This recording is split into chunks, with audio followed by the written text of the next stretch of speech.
Yun, good morning pong muli. Welcome back po muli sa ating channel. Dagdag natin sa ating itinerary ngayong araw ay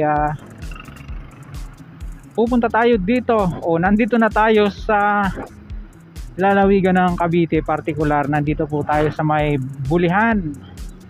Ayan, papunta ng GMA ay kakanan tayo. Gumana na yung traffic light. Oo.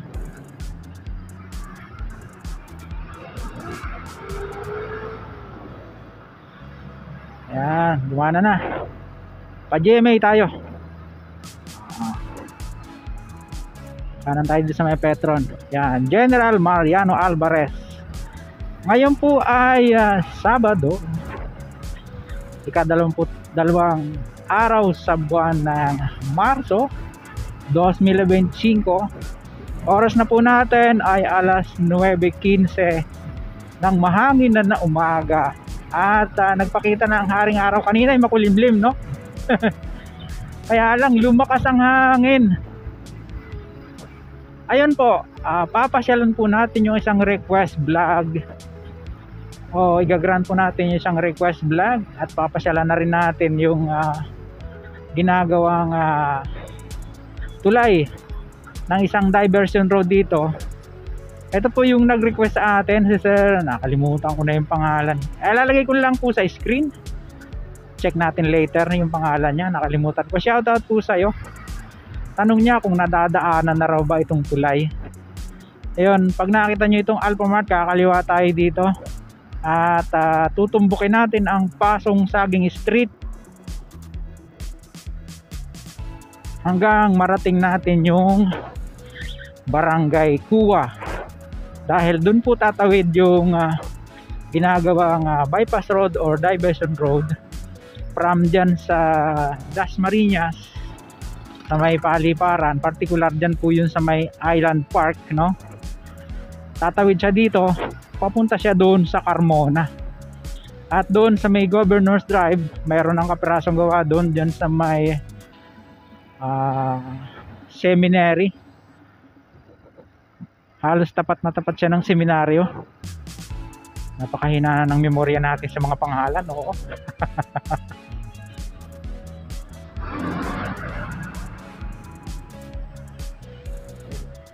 Ayun. Ito pala ang salarin, si Bossing. Kaya traffic. Ito, dire-diretso lang po natin ito. Tapos pagdating dyan sa may dulo, hindi naman dulo, yung sa may letter Y na kalsada, diretso tayo. Kasi yung pakanan papunta ng isang subdivision yun dyan.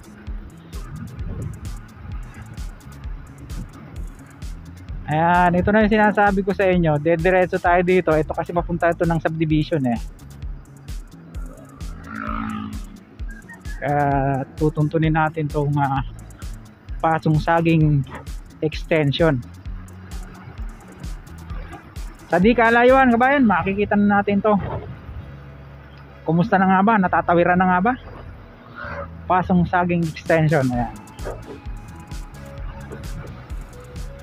Kaya lang ay lumakas ang hangin.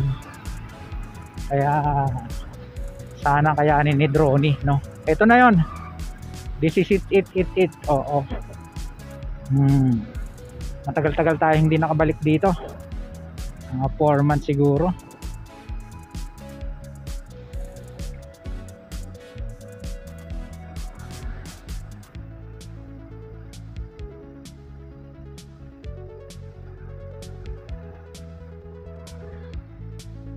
Silipin natin.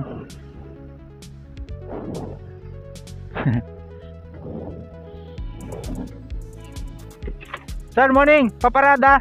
Okay lang. Okay lang po. Thank you.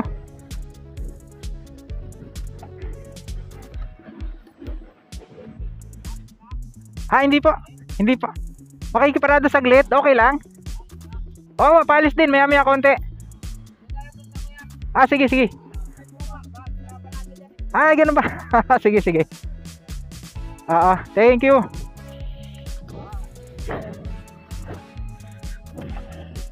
Ikot ko na lang, no? Ikot ko.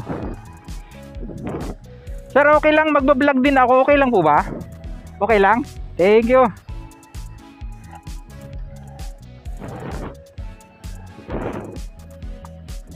Bawal lang bumaba dito. Oh, delikado no? Oo. Ay, hindi pa pala nadadaanan, no sir, no? Pero malapit na. Buo na ang kalsada eh. Sir, yung kabilang tulay gagawin pa yan. Yung 'di ba one way ano? 'Di ba ang lapad no? Gagawin pa ano? Ayun, thank you po. Kuha natin siya ng aerial shot.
Ayun, shout out kay Sir JR, yung nagtatrabaho rito sa ginagawang bypass road na ito, diversion road.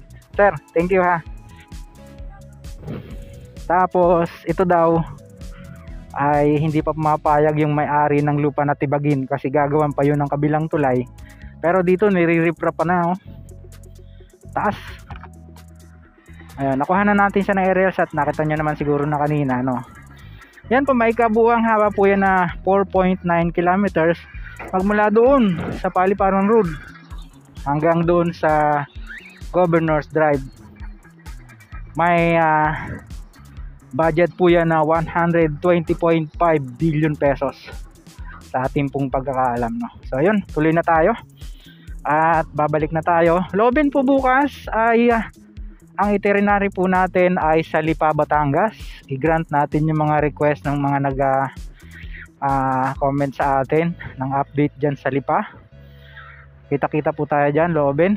So, yun, hanggang dito na lang po muna. Sa mga ngayon lang po na pag-uwi sa ating munting channel. Sana po huwag niyong kalimutang mag-like at mag-subscribe. Pakipindot po ang notification bell para lagi po kayong updated anytime na mag-upload po tayo ng video. Ito pong muli si Kabayong Alex, lagi nagpapaalala. Ingat po tayo, lagi tayong manalangin at magpasalamat sa Diyos. See you po on my next vlog, God willing. Hasta la vista.